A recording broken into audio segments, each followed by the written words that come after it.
Hey everyone, I'm Megyn Kelly. Welcome to the Megyn Kelly Show. Columbia caves. A midnight deadline came and went for the anti-Israel protesters to remove their tents from university grounds and disband their so-called People's University of Palestine.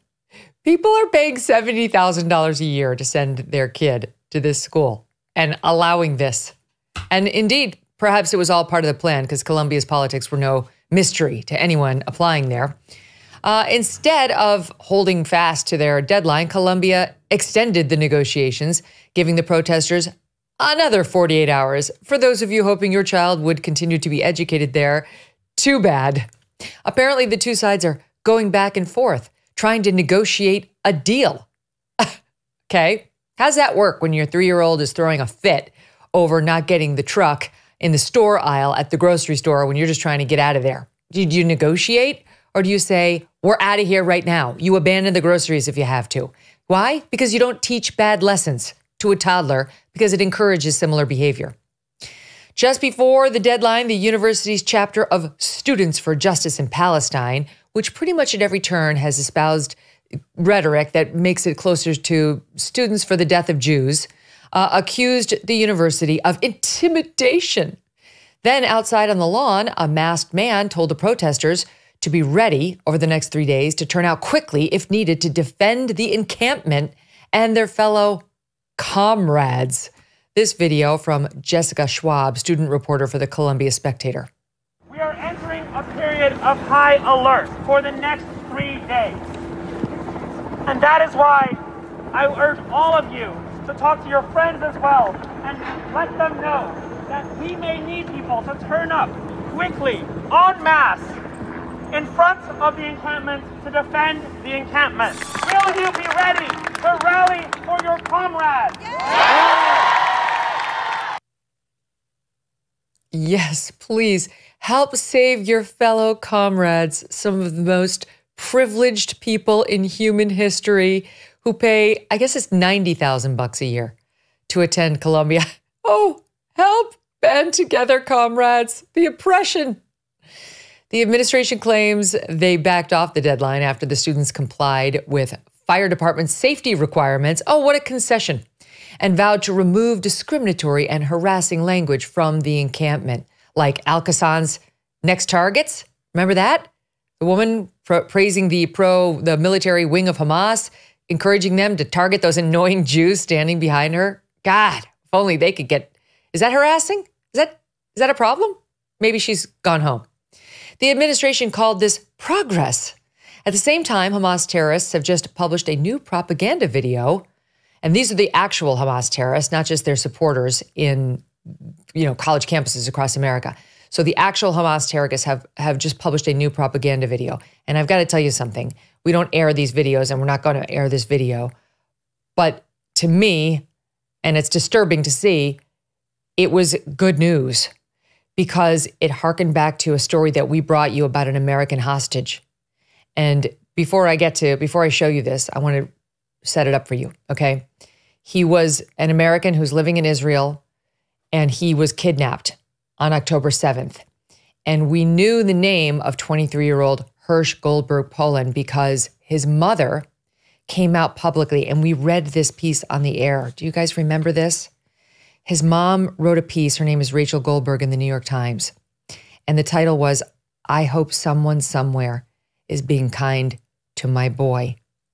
She wrote, Hirsch, our oldest child and only son, was camping with his best friend at an outdoor music festival near Israel's border with Gaza when Hamas terrorists began firing. We later found out Hirsch and his friends managed to escape by car, but they were forced to stop and take cover in a roadside bomb shelter. Terrorists then attacked the shelter, blowing off Hirsch's arm from the elbow down by machine gun fire or a grenade or both. According to witnesses, he was ordered into a pickup truck. She wrote, I want things to go back to how they were before Saturday morning. Before I saw Hirsch's text messages that alerted me he was in grave danger. I love you and I'm sorry, she quoted him as writing. But here we are, stuck in the awful present. If he is still alive, how much longer can he survive? His wounds are grievous. I hope someone somewhere is being kind to him, caring for him, attending to him. Every single person in Gaza has a mother or had one at some point. And I would say this then, as a mother to other mothers, if you see Hersh, please help him. I think about it a lot. I really think I would help your son if he was in front of me, injured, near me. Well, it appears, based on the references made in the hostage video and the appearance, Hersh is alive. We're only going to show you an image of it. We're not going to play the video, but you can clearly see that his left arm is missing from the elbow down, and you can only see him from the waist up. But otherwise, he appears, at least in this video, to be, relatively speaking, all right. We know from reporting done by CNN's Anderson Cooper back in October that Hersh's arm was blown off after terrorists threw grenades into a roadside bomb shelter where Hersh and several others were trying to hide, as his mother documented. Again, you can see him here in this video from when it happened, when he was taken captive and put in the back of this pickup truck. He's in camouflage shorts. He's covered in blood.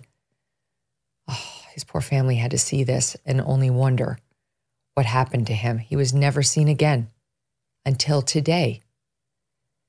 What's amazing is there are Americans across the USA today, last night, the night before, and so on, not demanding that Hersh be released, their fellow American, and demanding justice for what was done to him and so many others. Still have 5 Americans in captivity there, not to mention the Israelis.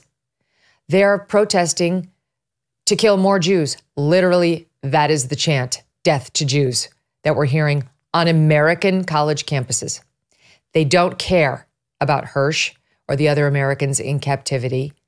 They care about what they see as their own oppression, where they had to get 7 hours of not eating if they happen to be arrested. They're very sorry for themselves. They're mad that people are going by filming this tent city they've built because of their privacy rights. That's what these snot-nosed kids are worried about today, or so they would have us believe. There's no better person to talk to this about than Heather McDonald. She's been writing about this exact kind of person for many years and understands this mentality fully. She's a fellow at the Manhattan Institute. She's the author of many books, but her most recent one is titled When Race Trumps Merit: How the Pursuit of Equity Sacrifices Excellence, Destroys Beauty, and Threatens Lives. Don't miss a moment. Subscribe to this show on YouTube and follow me on Insta, Facebook, and X. As we approach another critical election, many Americans are concerned. Recent studies reveal that an astonishing 56% of citizens report feelings of anxiety or dread about the upcoming election. But I want to tell you about AMAC, the Association of Mature American Citizens. AMAC is more than a senior organization. During these challenging times, they fight for common sense and for the U.S. to return to traditional American values.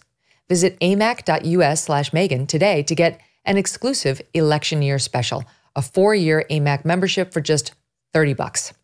As an AMAC member, you not only enjoy money-saving benefits, but also the AMAC magazine, free Social Security and Medicare advice, a trusted voice in Washington, and a community of like-minded patriots. Take advantage of this election year special, 4 years for $30, and be part of the solution. Join now at amac.us/Megyn. That's amac.us/MEGYN. Do you owe back taxes? Pandemic relief is now over. Along with hiring thousands of new agents and field officers, the IRS has kicked off 2024 by sending over 5 million pay-up letters to those who have unfiled tax returns or balances owed. Don't waive your rights and speak with them on your own, for the love of God. Tax Network USA, a trusted tax relief firm, has saved over $1 billion in back taxes for their clients, and they can help you secure the best deal possible. Whether you owe 10 grand or 10 million, they can help you. Whether it's business or personal taxes, even if you have the means to pay, or if you're on a fixed income, they can help finally resolve your tax burdens once and for all. Call 1-800-245-6000 for a private, free consultation, or visit tnusa.com/Megyn. Heather, I'm so happy to have you today. There's so much I want to talk to you about. Well, let's kick it off there. That, what's happening on these campuses and the absolute entitlement and cluelessness of these students. Well, they're up against a deadline, Megyn, because school's about to end. And now they've got this perfect audience of cowardly bureaucrats and presidents and DEI officers going around pampering them and pretending that these are significant protests. It's a completely codependent relationship between narcissistic students putting on these phantom plays about rallying to each other and comrades. But when school ends, what are they going to do? They're in these safe little enclaves, Columbia University, walled off from New York City, where they can engage in this play acting. But commencement is coming up. Commencement season is going to be very fun to see what happens there. But after that, they're going to lose their selective audience, and you're going to have to wait several months. So right now, things are accelerating on college campuses because they know they're about to lose the spotlight when school ends. The thing to remember, this is obviously a scary, scary time if you're Jewish, Megyn, but this is about much more than anti-Semitism. This grows out of the fundamental ideology of the university today, which is anti-Western. Jews today are not seen as a threat to Western civilization as they were in the early 20th century. They were not clubbable. They're seen as the very embodiment of Western civilization. So at this point, they're coming, the left is coming for the Jews, and you have this mass hysteria celebrating Hamas. But the next step, and what we've been seeing for decades now on college campuses, is to tear down Western civilization itself, whether that's with regards to standards of excellence in medicine, in science, in mathematicians, in math, whether it's regards to criminal law and expectations of lawful behavior. The West is in a suicide mode right now that is one of self-loathing, and this is the absolute perfect product of the university. It's not a mistake. It's a feature, not a bug. This would explain why these campus protests, whatever you want to call them, encampments, have the support of, it appears, most of the faculty at these campuses. Right. It's amazing how we're seeing the faculty come out and support this. Places like, here's the latest out of NYU. Here's video of faculty members forming what they call a human chain around the protesters' encampment, following threats of mass arrests, which is exactly what should happen to these students. They should be arrested. And the faculty went out there to say, no, we're not going to have it. And it's not just at NYU. We saw that at Columbia and elsewhere, where the faculty are just as into the problem as the students are. One other for you. This is a soundbite from Barnard, which is right next to Columbia, where they're marching the faculty for no suspensions. They don't want any suspensions even of these students. Look at this, SOT 6. No suspensions! Now! What do we want? No suspensions! Now! Who are we coming for? Rosenberry! When are we coming? Now! Who are coming for? Rosenberry! When are we coming? Now! No suspensions! When do we want it? Now! What do we want? No suspensions! Rosenberry is the university president. I mean, how would you feel if you were a parent of somebody who'd sent their kid to Barnard, not expecting that they couldn't go to class, not expecting, if they're Jewish, that they, would have to be subjected to death to the Jew chants as she walked to math? Well, I hope it wakes up a lot of parents, and I hope it wakes up donors. I hope it wakes up alumni, because again, none of this is surprising. We're heading towards a real conflict here, because what the wise people are calling anti-Semitism, for most of the campus left, as you say, Megyn, they don't see these chants as anti-Semitism. They see it as a factual description of settler colonialism.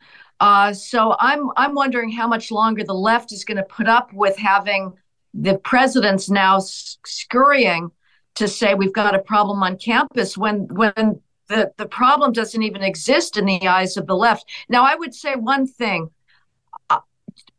students should be punished if they are violating neutral rules of conduct, if they're protesting, agitating against neutral rules of time, place, and manner, but they should not be punished for any speech. Because, Megyn, if we, the conservatives, the traditionalists who have been arguing that the left should not be penalizing people who argue that there are two biological sexes, that you cannot change the chromosomes in your body by cutting off your sex organs, you do not thereby make yourself a member of the opposite sex.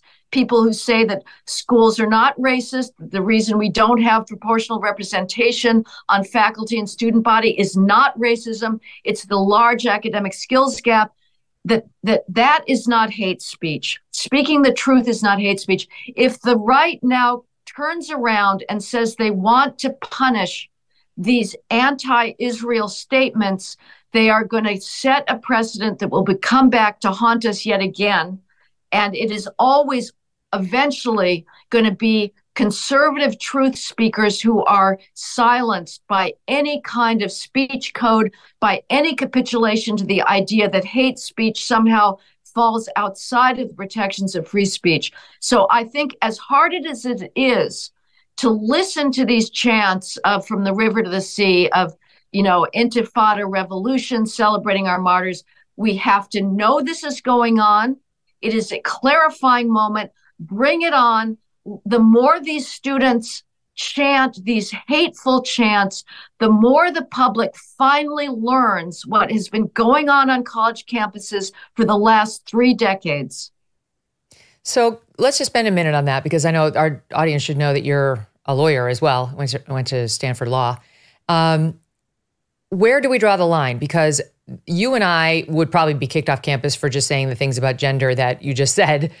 And you've gotten harassed off campus for saying even less controversial things. But we wouldn't be allowed, even at a Ron DeSantis, school in Florida, a state university in Florida, to go onto a campus and find a group of trans kids meeting together for support, to surround them and chant, "Death to the tranny bastards, death, death, death." That would be targeted harassment, right? So there is an amount of free speech, or I agree, hate speech is protected by the Constitution, but you can get to the level of targeted harassment where you lose your right to say the thing and you get kicked off. I really think some of these programs, and I agree, from the river to the sea I don't think that's going to do it. But death to the Jews, and here's Al-Qassam's next target right here, right? These Jews, right? You're getting a lot closer to speech that could be problematic legally. Yes, I still would say that context matters. And unless it is really, really targeted at a specific individual, these are still basically ideological chants. I don't think anybody really feels like, it may come to this, and let's just hope it does not, that somebody hears a chant like that and picks up a knife and stabs a Jewish student. So yes, I guess if your example of death to trannies, I guess I just feel like to silence that sentiment prevents us from knowing what these students have been taught. And again, we're not saying this is happening, that the right is saying this. This is overwhelmingly coming from the left. And I want to hear that. So you're saying even if the university could censor it under its free speech policies that prevent targeted discrimination or bullying, why would they? Because it's exposing them. Right. This is, again, it's a clarifying moment. And I think that apart from very, very specific targeted threats, it's also a mistake. And I'm sympathetic to Jewish students on campus, but they are starting to use the same rhetoric of safetyism. I'm unsafe on campus. And there have been actually very few assaults. I sound like I've got a very low standard here, Megyn. It's pathetic that we're having to say, well, things are okay because nobody's actually, in very few instances of Jews actually gotten beaten up. We're not yet at Kristallnacht. But given the ideological context in which we're living, in which it is right wing or conservative truthful speech that is silenced all the time, we've got to allow it on the left so that we can try to use this moment to say, okay, you, University of Pennsylvania, Harvard, if you guys are claiming we can't silence this because we are so committed to free speech, okay, well, tell us about Amy Wax. Tell us about, Carolyn Hooven at Harvard, who voluntarily resigned because she was so harassed by saying that sex is biological. You can't have it both ways, left. You cannot censor the right and at the same time claim that free speech demands that people go around chanting, celebrating our Hamas martyrs. It's so crazy because when you zoom out and Caroline Hooven is a good example. When the right gets canceled on college campuses, and as I mentioned, you've been subjected to this, it's like one speaker who came on to give a lecture that's well thought out and has some heterodox ideas. And these universities are 100% fine with that. And then look at this, full encampments, preventing Jews from going across campus, forming a line so that they can't come into the encampment, like being excluded. We saw at the one university where they were held in a library that, where people were banging on the doors against them, threatening them. Free speech. Now the university is going to stand up in favor of our favorite principle. I would say this, Trump has said something close to this. And of course, the media went absolutely crazy, but it's true.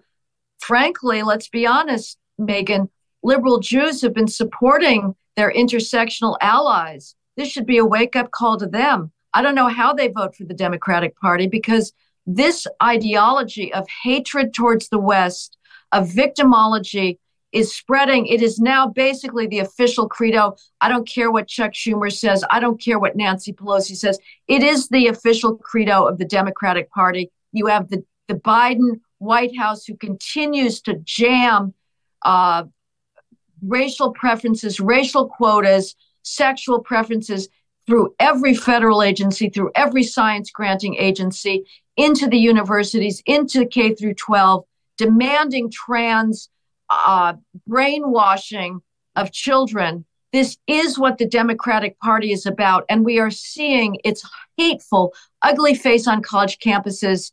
This should be a major, major theme in the coming elections. If you want more of this type of hatred, vote for Democrats. It's so true. It's been amazing to me to watch since 10/7, some of these liberal Jewish Americans have the light bulb go off on top of their head. Yeah.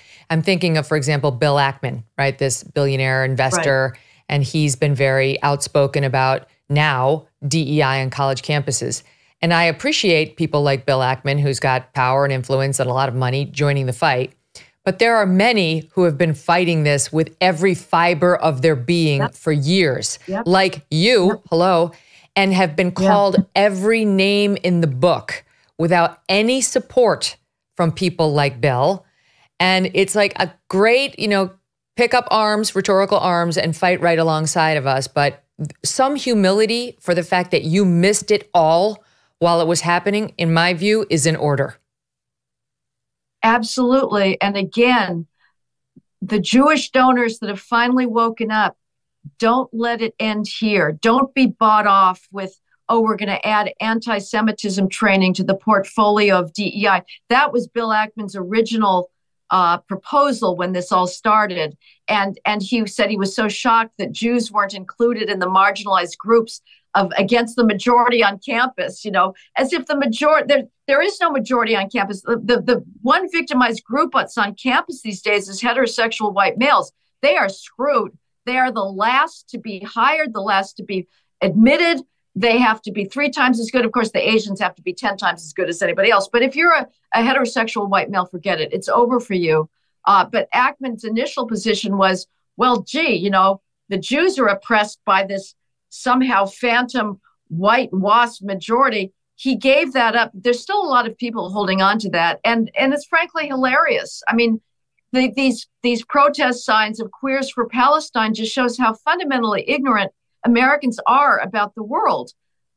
They live in a bubble of victimhood, so they apparently don't even know how people in Muslim countries or in the Middle East, Muslim Middle Easterners treat queers. Good luck holding a gay pride march in Gaza or on the West Bank. Good luck doing that in Nairobi. Good luck doing that in Africa.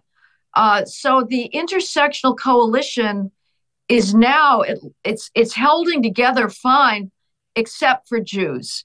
And of course, Jews should be really kind of miffed about this. They were essential to the civil rights movement. They were essential to the anti-apartheid movement. And blacks are screwing them over. You have South Africa dragging Israel into the World Court for genocide, which is a preposterous claim. And you have the majority black politicians now siding with their Palestinian brothers in victimhood. This is ridiculous. And claiming that Jews are somehow the main threat to blacks and to Palestinians. All of this is complete fiction. So this, again, should be a movement to basically shut down as much of the universities as we can, create as many alternatives as we can, and for people to speak up for Western civilization, which has given us the very foundational ideas that the left uses against the West: equality, tolerance, human rights, limited government. These are all exclusively Western ideas. They came out of no place outside of the West. They didn't come out of Africa. They didn't come out of China. They didn't come out of Arabia. They didn't come out of India. And now the left uses the bounty of beautiful Enlightenment ideas to try and tear down the Enlightenment. There is something sick in the West right now. We are a self-canceling culture. The Great Replacement theory is real. I've decided to destroy our birth rate and to flood our country with cultures that en masse are not compatible. We cannot assimilate the number of people who are coming, and we've decided we don't even want to try. And of course, the most galling thing, Megyn, is that the left in the morning says the US and Europe are the most oppressive places on earth. They are fundamentally hostile to people of color. Their grounding ideology is one of white supremacy. That's their line in the morning. And in the afternoon, they say, any country that does not have open borders, any Western country does not have open borders to allow as many millions of people want to come from third world places of color, that the West is then oppressive. You can't have it both ways. You can't say that the West is endemically lethal to people of color and at the same time say we want as many people of color to come in illegally into Western countries as possible, because that's where their lives will be improved. It's so Make true. up your mind. You get one or the other. You get one or right. the other. You either get to say the West is racist, or you get to say everybody comes in. You can't say both. That's right. Or as they now put it, it's not safe for brown and black bodies. It's not safe for brown and black bodies. This discussion is reminding me of a couple of headlines I retweeted today from the Babylon Bee, which is always great in these situations. Here's one. Columbia protesters clarify they only want death to America after America is done paying their student loans off. Yes, exactly right. Here's another one. Palestinian protester tries to argue with skinhead, but they just agree on everything. That's right. The Jews are bad. Yeah, same. I feel the same. And then there's a Columbia student leaves lecture on microaggressions to attend Kill the Jews rally. Well, again, it's all continuous. If you feel like you are the victim of microaggressions on campus, and that claim of victimhood has catapulted you to the top of the victim totem pole. You have a lot of power, and you get drunk with power. And you started, Megyn, with the Columbia administrators sort of tiptoeing around the tents and saying, "Well, we're going to give you another 48 hours." That's because at the same time as we have this profoundly radical and hate-filled ideology of sort of make-believe radicalism and Marxism on college campuses, you have at the same time the very epitome of a capitalist ideology, which is the student as consumer, and adults creating the climbing walls and the Starbucks cafes at every corner on college campuses, and redoing the dormitories to have every amenity. I visited Yale several years ago, and in the Berkeley dining hall, they had tastings of different extra virgin olive oils from Italy. And at the same time, the Yale students, the minority students, are out there claiming that they're so victimized, they're throwing tantrums against the renowned sociologist Nicholas Christakis, telling him to shut up, and who the fuck invited you? Because we as Black students are so victimized in college campuses. At the same time, they have virgin olive oil tastings. It's a profoundly decadent environment that is about anything but knowledge. These students should be down on their knees in gratitude. Yeah.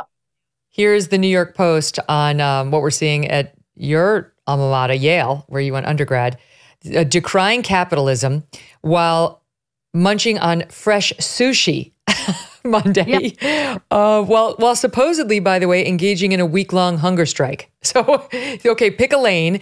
And then they go on to write, but the festive atmosphere continued even after some were arrested, as some protesters paired off to do some salsa dancing, wide smiles plastered on their faces as they took a well-deserved break from denouncing free enterprise and their university, $85,000 a year to attend. Where do you begin? I mean, these are the most spoiled people in human history. We thought that the monarchy was bad, but I'm not actually would have been in favor of it. I think authorities, great. They were great artistic patrons. I love the Habsburg Empire. I'm in Vienna, and I love they supported a style of music, of architecture that is unparalleled in its beauty. But we think, those spoiled kings and aristocrats that lived off everybody else. These students are living off of everybody else. They are completely self-involved. They have no idea what it took to create the prosperity that they take for granted. Every fabric, every material around you was the product of this extraordinary 400-year race to create knowledge, to transform human existence from what was millennia of the most squalid,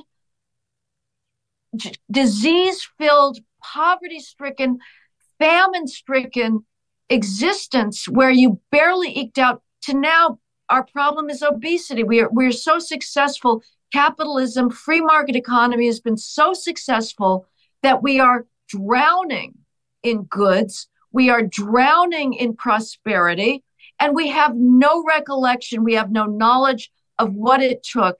And meanwhile, we're tearing down science by saying if any standard of excellence has a disparate impact on Black and Hispanic students, we should tear it down. We should get rid of credentializing in medicine. We should credentialize on the basis of race, not knowledge of medicine. We should hire and promote on the basis of race, not knowledge of how to save a cancer victim or how to solve a heart attack victim.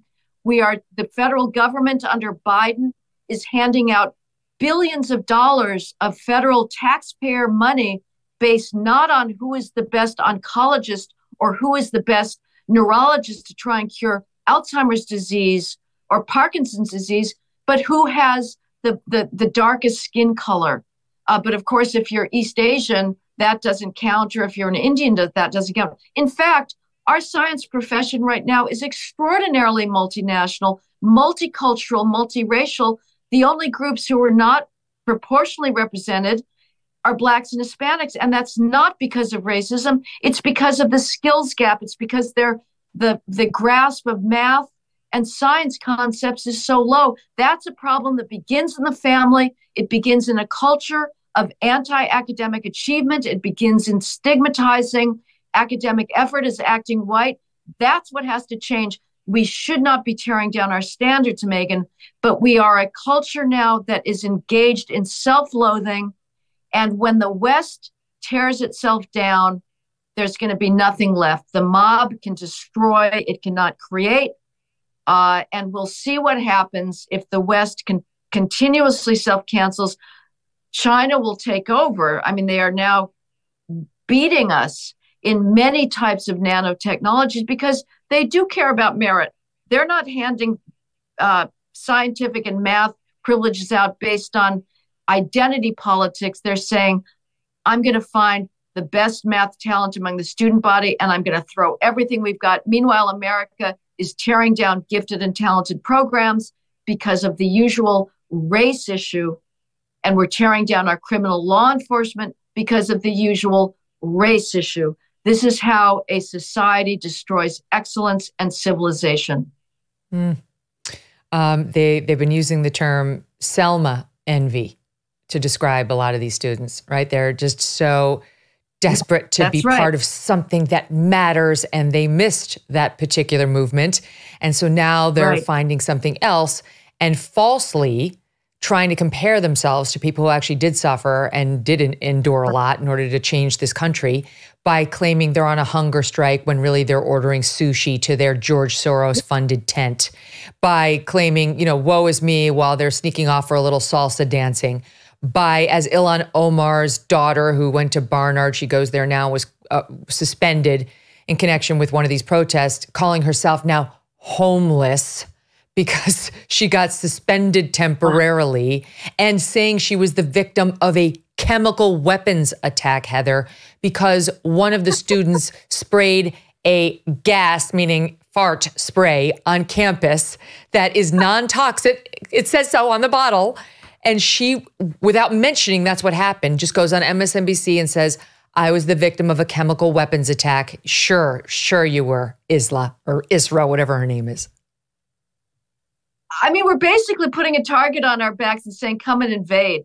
I mean, this is such a decadent society. We do not have martial virtues anymore. I wish I could send these people into combat. Obviously, nobody wants to be at war, but these are people who are living a fiction and are completely soft. We have lost any sense of realism and martial virtues. It is completely pathetic, but it all comes to, I remember in the 1990s, you would have faculty writing op-eds in the New York Times saying, oh, where's the student protest? No, you know what? Here's the only thing you're obliged to do and should do on a college campus is learn. Shut up and learn some history.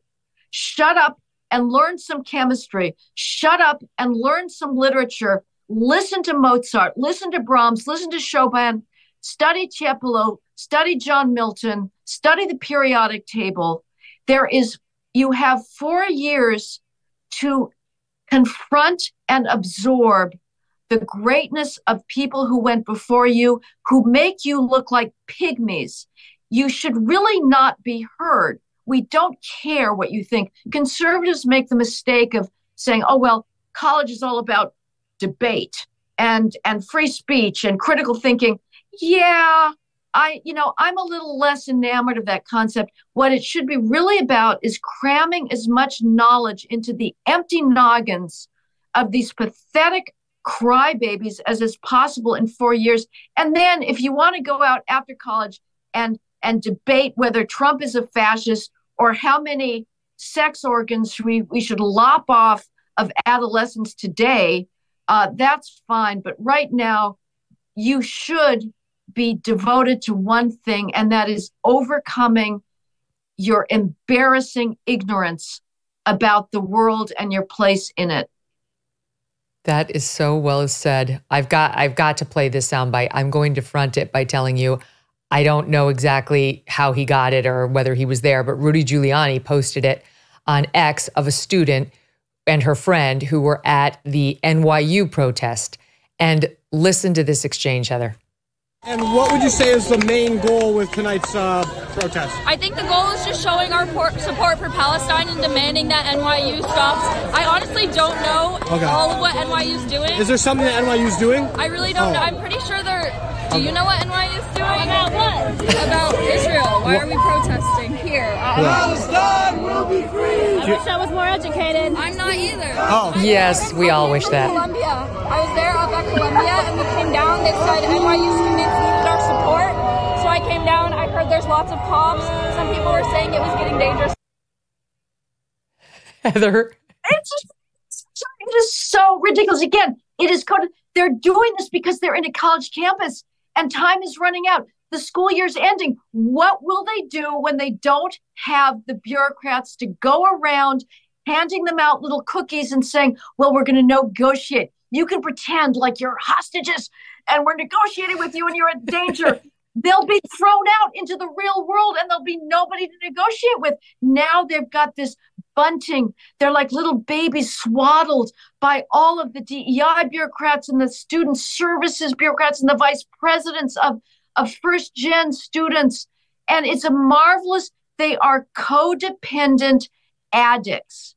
They're addicted to melodrama and to fiction because they are living in fictional worlds. They are not oppressed in America. They have more freedom than has ever been experienced in all of human history. And yet they live in a world that perversely celebrates victimhood. By self-acclamation, they know nothing. Let's give them a map with all of the countries' names wiped out, and let's see if they can even find Gaza on a map, much less Jordan, the Golan Heights, Syria, Iran. Cannot do it. This is completely as much of a social contagion as the trans thing is. It is adolescents striving to have power over adults, which is what every adult craves, whether it's claiming that you've been misgendered and so you can crush an adult under your thumb, or claiming that you are in solidarity with Palestine and therefore are yourself somehow a victim. It gives adolescents power, and that's what they crave. And I'd be impressed if that young woman can find her way back to Columbia. I'm not sure she's going to be able to do it, given her knowledge base there. Why are we here again? I wish I were better educated. We all do, sweetheart. By the way, that Isra Omar is the Jussie Smollett of the Columbia protests. She's a faker. She was not attacked by a chemical weapon. She is not homeless. She is somebody who is looking for fake victimhood, like so many her young age are. Okay, so wait, there's so much to get to, but I want to show this. We're on the subject of the salsa and the sushi and the fake chemical weapons attacks and how none of these people is really a victim at these $85,000 a year schools. I bring you the dance. Heather, they've taken to dancing to express, I guess, their outrage over the Jews. I'm not exactly sure, but take a look.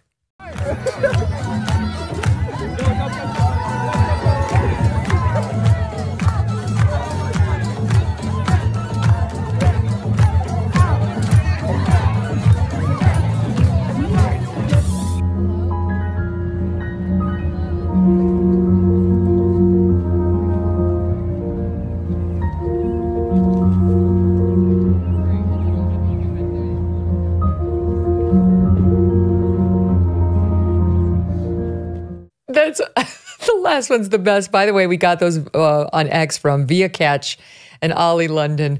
But, nothing says I'm really outraged at all the killing like a little interpretive dance. Well, sadly, I can't see it. I can hear it, though, and I can imagine. So I am also going to have to watch it later. But again, it's just decadence. That's all it is.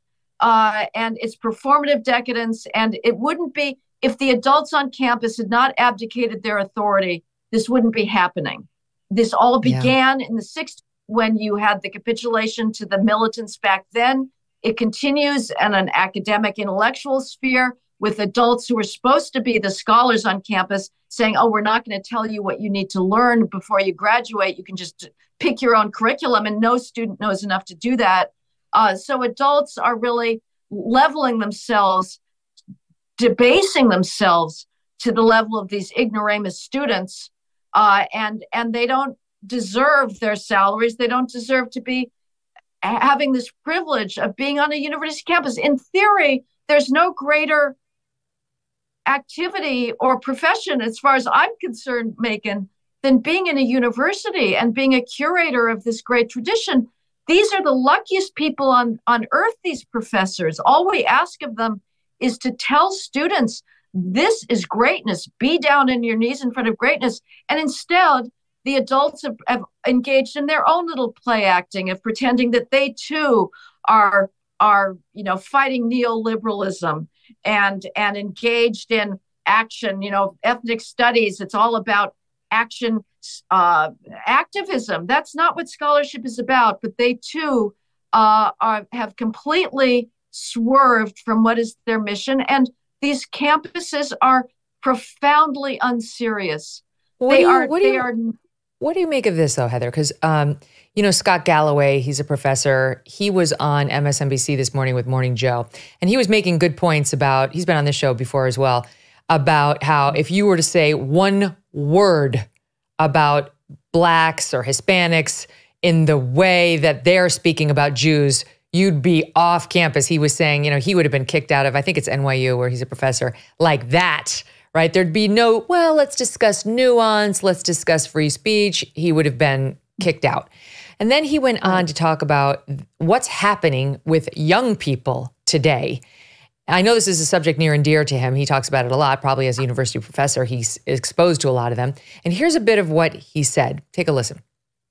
For the first time in our nation's history, a 30-year-old man or woman isn't doing as well as his or her parents were at 30. That is the social compact breaking down. People aged 30 to 34, 60% of them in 1990 had one child. Now it's 27%.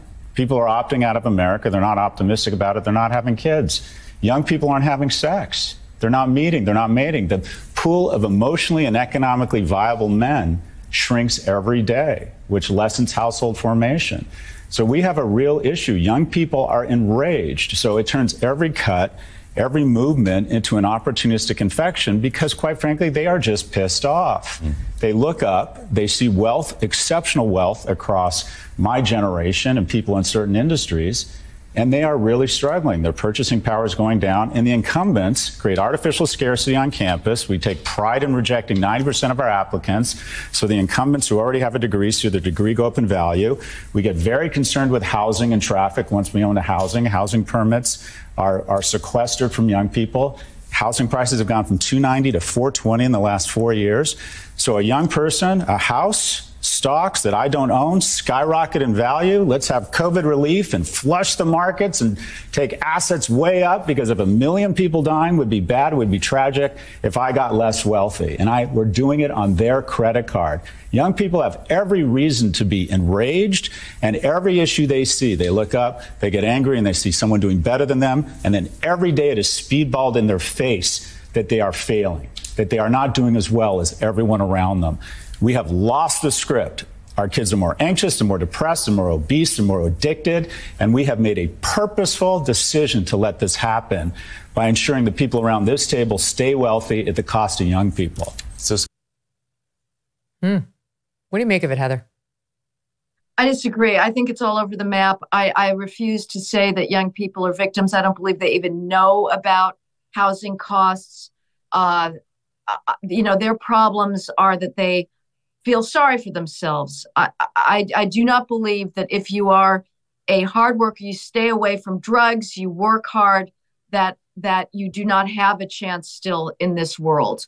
Yes, it's true. They're not having sex. You know why? Because we're celebrating non-procreative sex all the time. 30%, as we've heard on some high schools, identify as LGBTQ. That is what Gay Pride March is about. We are always celebrating non-procreative couplings, and we have no respect for the traditional heterosexual family.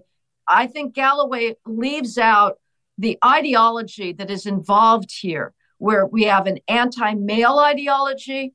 Yes, there's fewer and fewer viable young men because we keep telling them that they are the source of all problems. Good luck getting any kind of positive reinforcement if you're a young boy.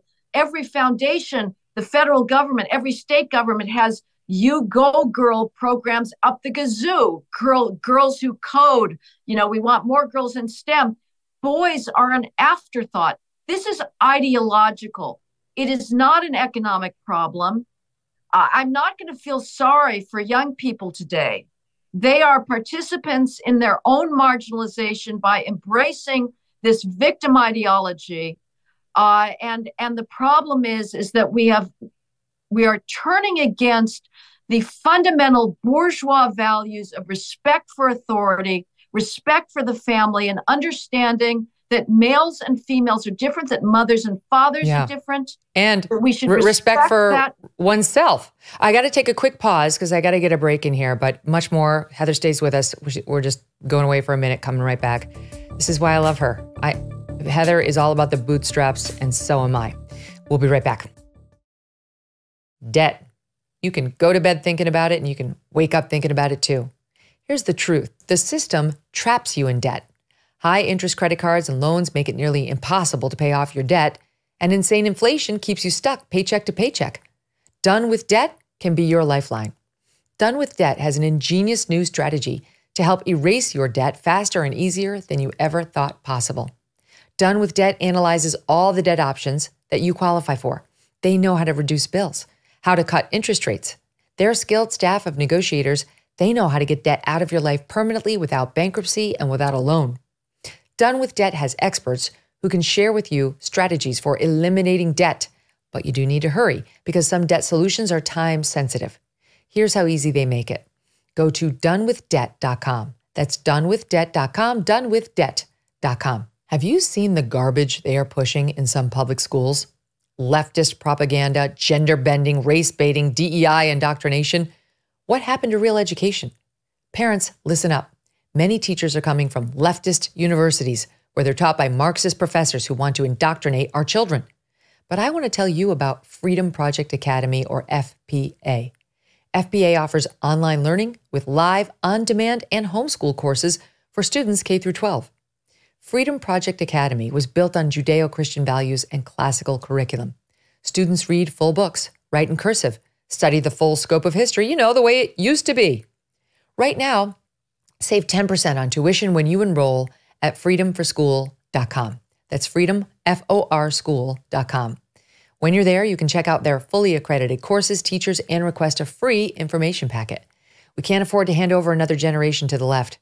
Take back your child's education at Freedom Project Academy, freedomforschool.com. That's freedomforschool.com.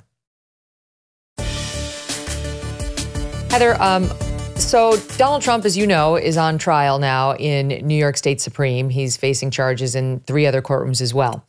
And the prosecutor, Alvin Bragg in New York, had announced these charges a year ago. And the only way he got to bring them was by saying, trust me, it's not just this misdemeanor of falsifying business records, because I realize the statute of limitations has expired on that. He didn't say that, but that's a political reality, a legal reality for him. But he resurrected that claim by saying, I can still bring this dead claim if it was done, this falsification, to cover up another crime. And then everybody looked at the indictment breathlessly and said, what's the other crime? What's the other crime? And he actually looked in the cameras and said, I don't have to tell you. So for a year, we've been speculating, what was it? What is the other crime that he falsified the business records for? And our best speculation has been that Bragg would argue Trump's situation with David Pecker at the National Enquirer to bury bad stories about him and promote bad stories about his adversaries, and to buy the silence of certain women threatening to come forward with affair allegations, that somehow amounted to a campaign finance violation. Okay? That's where we are today.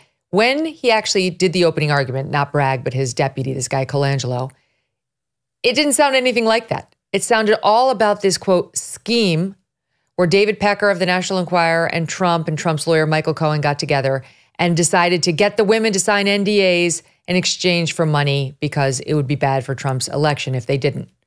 That was it. I don't know what that violates.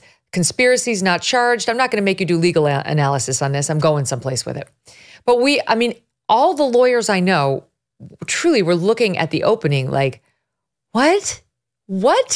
What we need an underlying crime. How many steps do we have to go through to get there? How on earth are they ever going to reduce a jury instruction to something digestible by these 12 average humans who are going to have to try to make sense of this and decide whether the prosecution has proved a crime?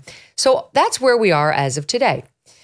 Now, instead of sitting back and asking ourselves, maybe Alvin Bragg doesn't have it. Maybe Alvin Bragg's Harvard law education didn't exactly do for him what we had hoped.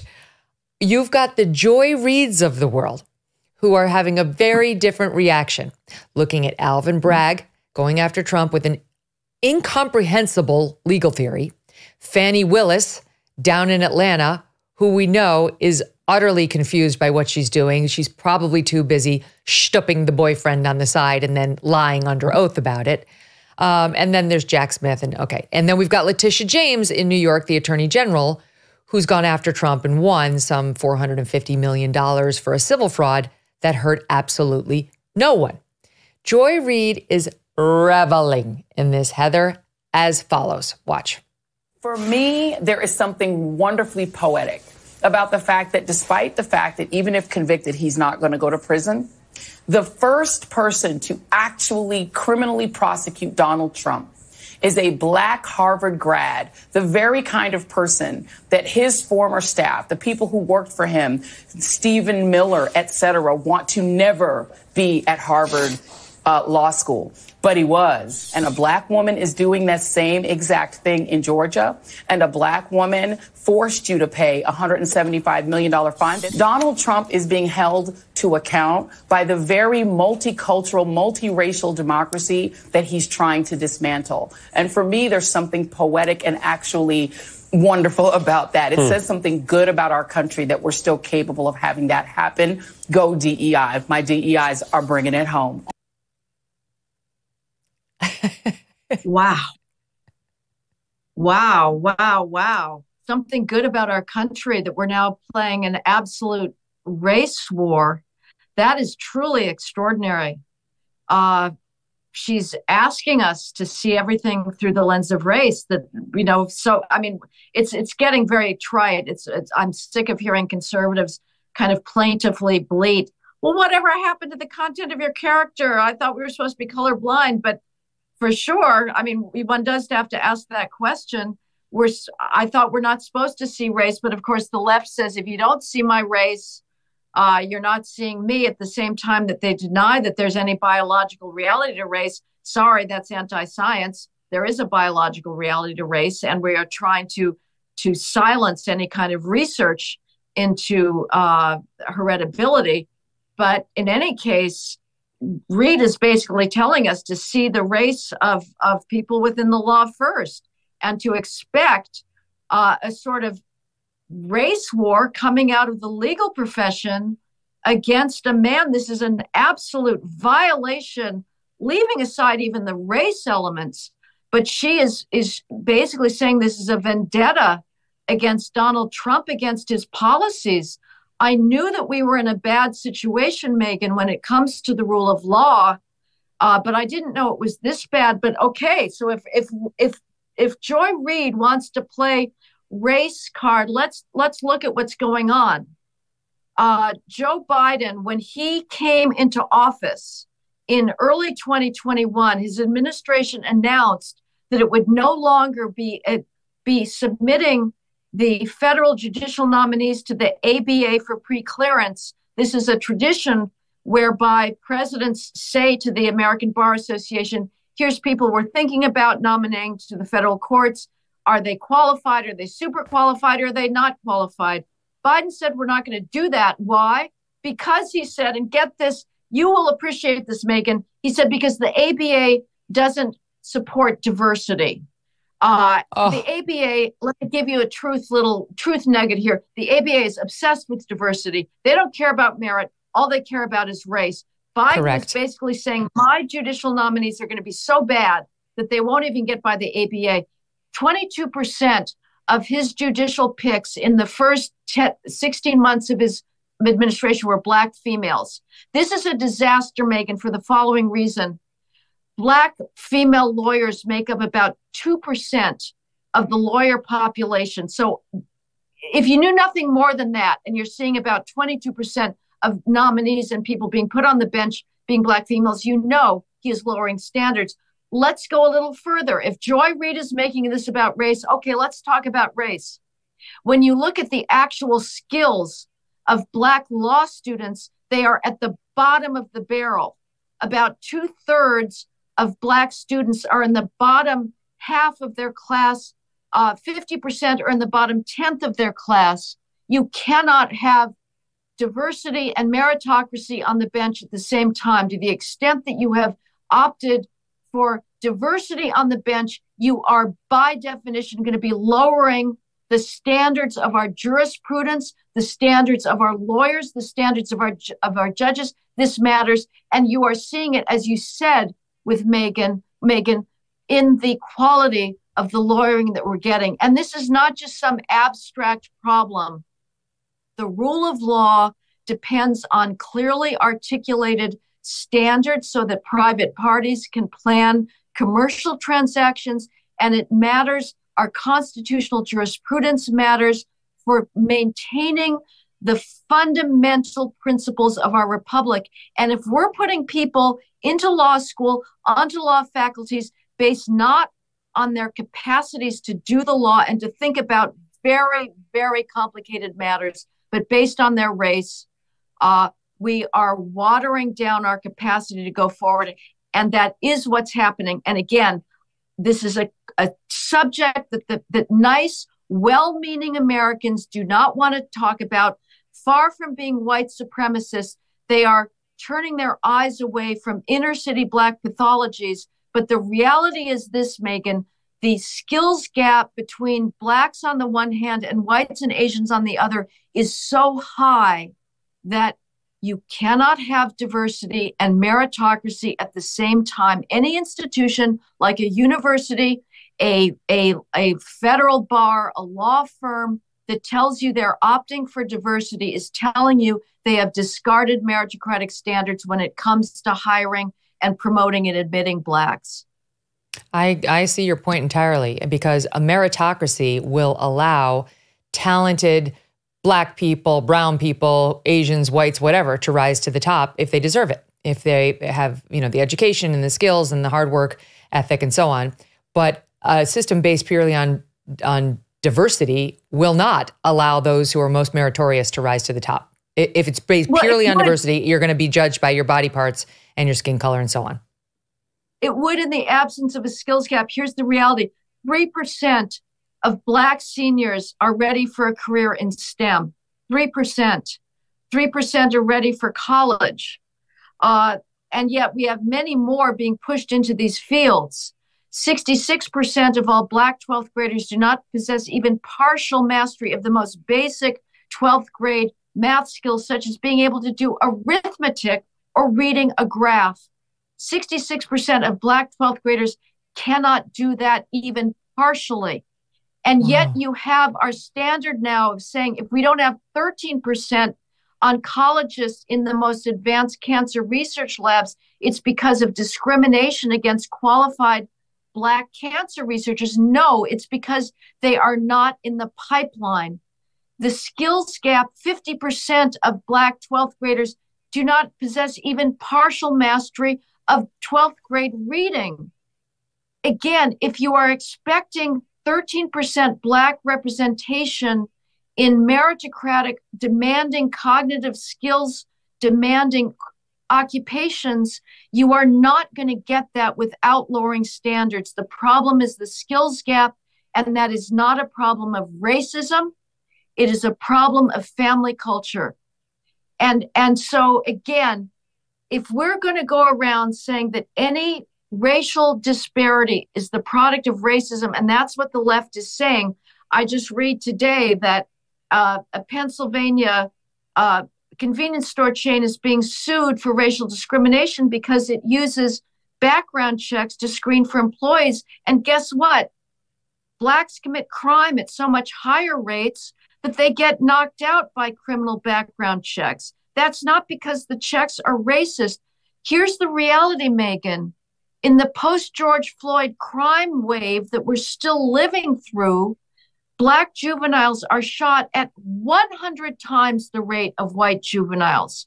Why? They're not being shot by police officers. They're not being shot by whites. They're being shot by other Blacks at 100 times the rate of white juvenile shootings. That's the reality we're living with, and that's the reality that the left does not want you to see. That's so awful. Never placed on a BLM sign or in the George Floyd riots. Nothing about those stats. But we are hearing more and more on the left this touting of record low crime rate. Of course, this is to help Joe Biden get elected, but they're citing, there is someone who does this analysis named Jeff Asher. He's a crime analyst. He wrote a December 2023 article on it for his newsletter talking about this 50-year decline in the crime rate.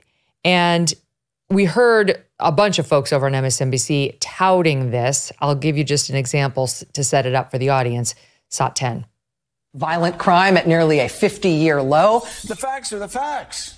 Crime is near a 50-year low. Let me say that again. Crime in America is near a 50-year low. Last year, the murder rate saw the sharpest decrease in history. Violent crime fell to one of its lowest levels in more than 50 years. On Earth One, the FBI reports that violent crime in America is at a 50-year low. And migrant crime is not a thing. And migrant crime is not a thing. What do you make of that, Heather? Because I know it's one of those things to me where it's like, don't believe your lying eyes with all the crime in front of you and in your local paper and happening to your neighbor. Believe this analysis from this guy, Jeff Asher, repeated by MSNBC, printed in The Atlantic as America's peace wave, and so on. It's smoke and mirrors. Even Asher admitted in the study that they're all quoting that crime is still way up over 2019. The post-George Floyd crime epidemic, the anarchy that has broken out ever since we celebrated rioters, ever since we celebrated looting, ever since we celebrated shooting at police officers, destroying police precincts, courthouses, that has not gone away. And Asher admitted that.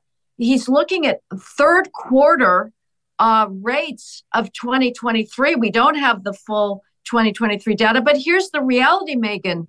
Carjackings in 2023 are still up 93% compared to pre-George Floyd race riots of 2019. Car thefts are up 105% compared to 2019. Homicides are up 18%.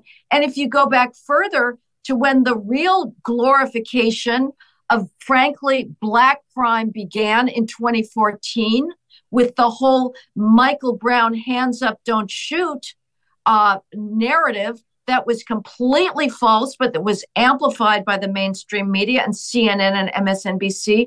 Homicides are up 40% in 2022 compared to 2014.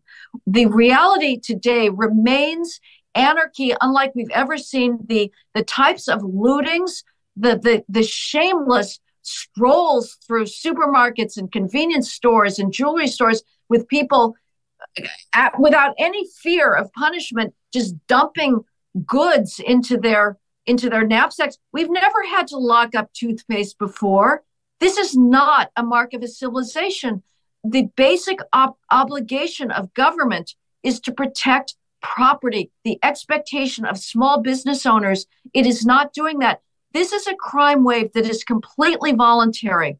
It is a creation of bad political government choices that are based on the same issue, that if criminal law enforcement has a disparate impact on Black criminals, it must be racist law enforcement. And so we have decided, or the elites have decided, we are not going to enforce the law because we would rather put up with more Black crime and more Black victimization than put more Black criminals in jail. And the results speak for themselves. This is not a mirage. It's not a phantom. There was a Washington Post reporter that was bitching about, a moral panic over shoplifting and mass theft in crime in property. It's not a moral panic.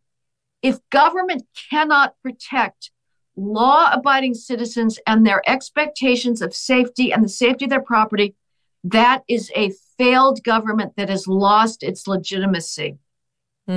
The problem is widespread, and the news media is complicit, as you know. There are a couple of examples of this that I'd like to get to, but before I do, I just want to mention on the Daily Mail just this morning, Walmart removes self-checkouts and swaps back to traditional lanes, but it's not because they care about customer service. It's happening in Missouri and Ohio because people are stealing. They can't be trusted to go through the self-checkout. And as you know, everything is under lock and key now. Shampoo. You know, it used to be the stuff that people could use like Sudafed to make drugs. And now everything, call attendant. It's just such a hassle to go, which is, of course, why none of us want to go to these stores anymore. We just want to use Amazon, funding the lifestyle of Jeff Bezos and his weird wife. This morning in Los Angeles, there was a stabbing. Listen to this, Heather. So it happened, Monday morning, 5 a.m., but the videotape has just made the news. 67-year-old woman fatally stabbed, Myrna Souza Arauz, stabbed in the throat. It was unprovoked. She was stabbed as she was exiting the train onto the platform area. The police reported out a description of the male. He's since been arrested, and this is how they reported it. Take a listen to the KTLA report. Victim stabbed in the throat. The ambulance was called and the woman was treated by paramedics, but no word on the extent of her injuries or her condition right now. As for the suspect, police say it was a man carrying 2 bags. We don't have any other description at this point. So this woman did later die, and it later came out. They found the assailant, and it was a black man. He's under arrest now. They strongly believe that he may have victimized other people, and they urged anyone who believed they were targeted by him to come forward. Police now say he has a troubling, violent criminal history, including previous assaults. He did 4 years in prison on an assault with a deadly weapon and an enhancement for inflicting great bodily injury. He served about half the sentence before he was released in 2022. So they won't say, in trying to track down the man while he was still at large, the color of his skin. And of course, they would never have withheld that if it had been a white man. It's suicide. I mean, we have just decided we're going to cancel ourselves. You cannot go around coddling criminals on some phony theory of racial justice. And, you know, I'll play the black card here. If you don't put away black criminals, it's going to be primarily disproportionately blacks who are victimized. Dozens of blacks are shot every day fatally by other blacks.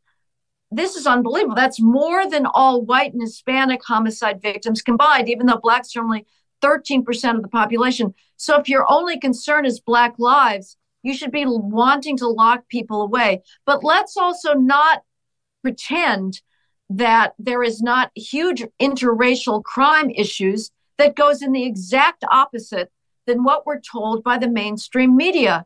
If you look at all non-lethal interracial violence between blacks and whites and blacks, and I say non-lethal because this is based on self-reporting. So if you're dead, you can't self-report. But the National Crime Victimization Survey shows us that blacks commit about 87% of all interracial violence between blacks and whites and whites and blacks. A black person is 33 times more likely to commit a stabbing, a drive-by shooting, a rape, a robbery against a white than vice versa.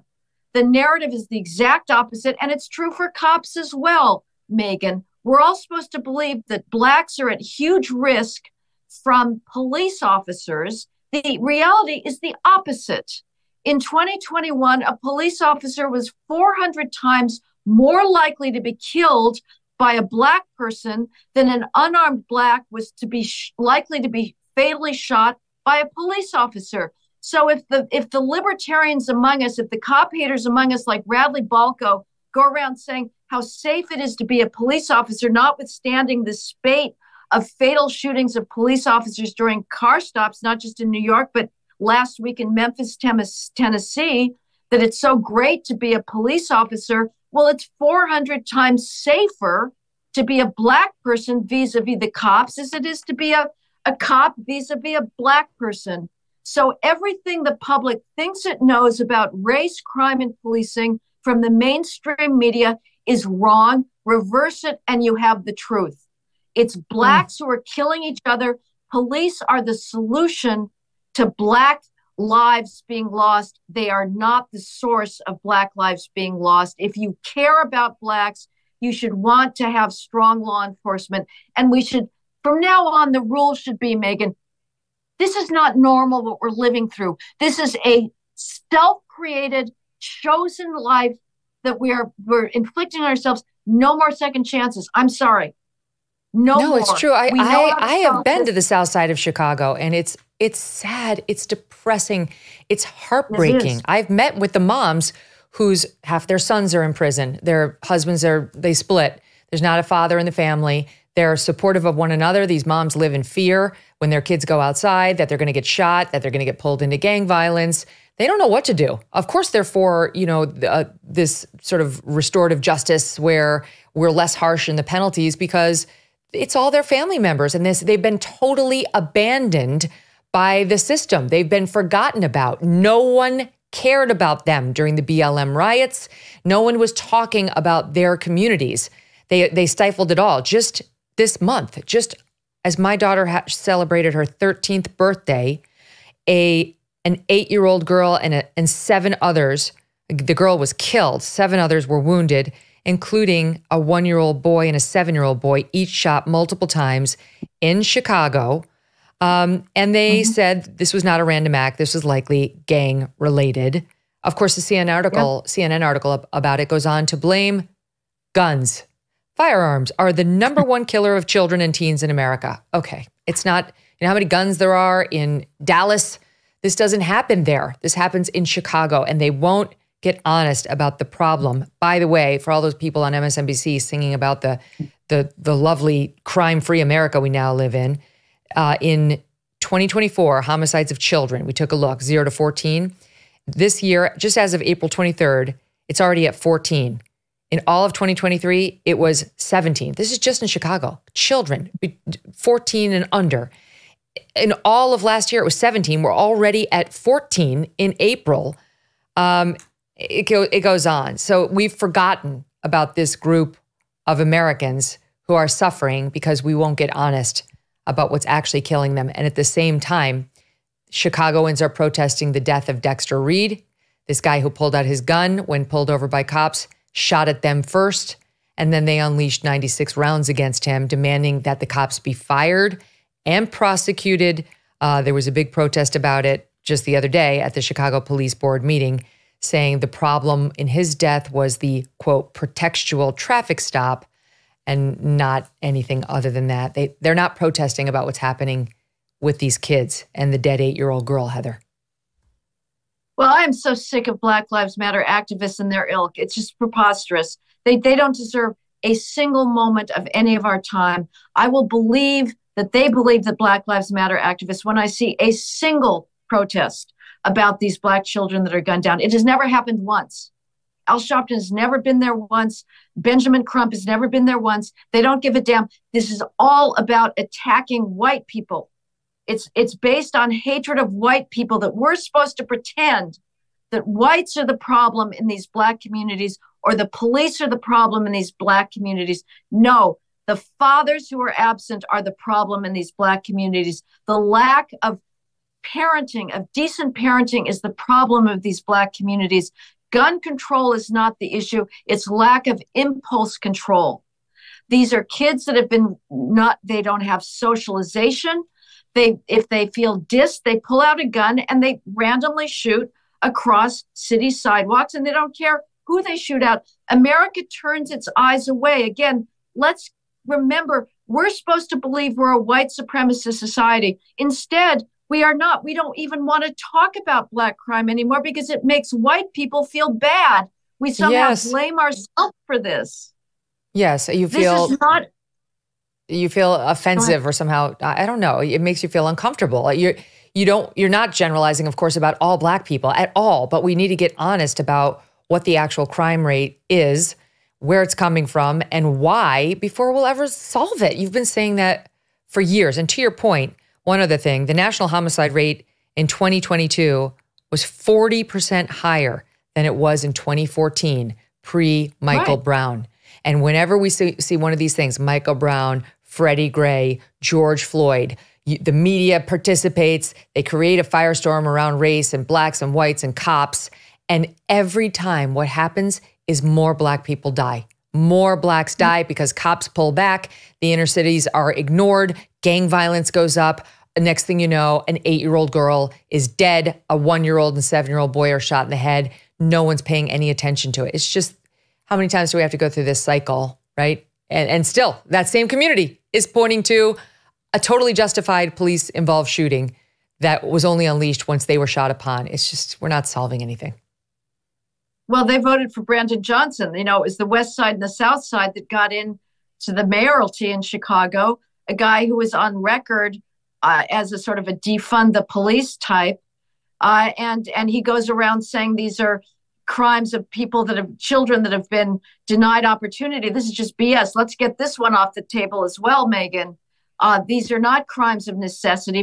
There's almost no crimes of necessity. These are crimes of entitlement. These are crimes of people who feel that they are justified in taking other people's property just because it's owed them. The smartphone, social media is the police's biggest friend because all these kids have smartphones and they throw their gang signs on the phones. They show off their guns. They show off their money. They show off their bling. Any child who has a smartphone is not deprived. And you know, we're also supposed to believe from the left, oh, this is all because of COVID and lockdowns and whatnot. No, excuse me. The only place where crime went up in the world, violent crime rose during the COVID pandemic was the United States. And that's because we stopped enforcing the law. It was because it was after George Floyd when crime went up. This was not the result of lockdowns. Crime went down every place else. And it is not the fault of somehow poverty or deprivation. These kids are not poor. They are poor in social capital. They have not been taught to defer gratification, to control their impulses. And of course, we are not speaking about all blacks. I've made a career out of going into community inner city meetings with the police and giving voice to these good law-abiding black people, elderly residents who are terrified to go into the street, who are terrified to go into their building lobby because it's been colonized by youth who are trespassing, smoking weed, selling drugs. They beg the police, arrest the dealers, keep them off the streets, arrest the truant school children. Why don't you arrest them for loitering any longer? Those people deserve to be heard. You said they've been abandoned by people. No, the people who care are like white conservatives. When the white conservative media stops caring about Black lives, then they're really screwed. But as long as the Democrats are in power, they're going to continue to be screwed because nobody wants to look at the pathologies head on, and least of all the Democrats. Yeah, you're not going to hear any of those stats from Rachel Maddow or Morning Joe. Or Joe Biden. They're just going to celebrate. It's solved. It's all great. All right, we'll end it on a happy note, on a piece of good news. This we got via End Wokeness on X. We love that account of retweeting ex-user Kevin Dalton. Is law and order returning to Los Angeles? A suspect breaks into a home. There was an immediate and overwhelming police response. The non-violent criminal goes to jail on $100,000 bail. Yay. Okay, this is progress. What changed? Oh, I see. It's the home of LA Mayor Karen Bass. A person who, she was home when it happened. She's fine. They sent air support to that one, Heather. Karen Bass, who introduced the George Floyd policing bill in Congress, banned chokeholds, banned no-knock warrants at the federal level, eliminated qualified immunity for law enforcement, and established a national police misconduct registry, wants police held accountable. She got air support sent to her house, and the guy's in jail for that one. Regular Los Angeles, different story, black or white. You're not going to get the star treatment. This woman, it's police for me, but not for thee. I'll give you the last word, my friend. Vote her out. I mean, we've heard the expression conservatives are liberals who've been mugged by reality. I doubt whether Bass is going to turn into a conservative, but people got to vote. They got to vote out George Gascon, the left-wing prosecutor in LA. We still have, believe it or not, we do have the power of the ballot. These people are hypocrites. They look out for themselves. They have lost all sense of what a government exists to do, which is to protect the law-abiding, not to protect the dysfunctional, not to protect the antisocial. It is time to get back to a respect for people who play by the rules. Those are the people who deserve the support of government, not those who want to tear everything down. We've got to take our system back, Megyn, and we still have the power to do it as long as people show up and vote. Well said. Heather McDonald, enjoy Vienna. Thank you for making time for us when you have all this beauty and wonder around you. Great to see you. Better talk with you, Megyn. Thank you so much.